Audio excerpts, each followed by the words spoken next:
अस्सलामुअलैकुम फ़र्स। आज की इस वीडियो में आपके साथ इशा की नमाज के बाद करने वाला दौलत के लिए वजीफ़ा शेयर करूंगी।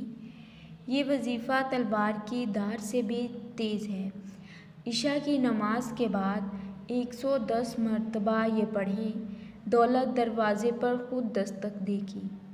रोज़ाना इशा की नमाज के बाद सूरह कुरैश 110 मरतबा पढ़ें और अव्वल व आखिर एक दफ़ा दरूद शरीफ पढ़ें और अपने घर की खाने पीने की चीज़ों पर दम करना शुरू करें और अल्लाह से फ़राखी रिज़्क़ की दुआ मांगें। ये अमल इशा की नमाज के बाद मुकर्रर वक्त पर बिला नागा 41 दिन तक करना है। यानी इशा की नमाज के बाद कोई एक वक्त मखसूस कर लें और रोज़ाना 41 दिन तक इसी वक्त अमल करें।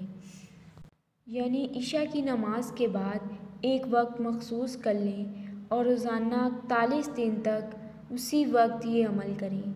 41 दिन के बाद सूरह कुरैश रोज़ाना 72 मरतबा पढ़ने का मामूल बना लें।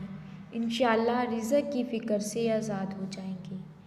मिलते हैं किसी और अच्छी वीडियो के साथ। फ़ी अमानिल्लाह।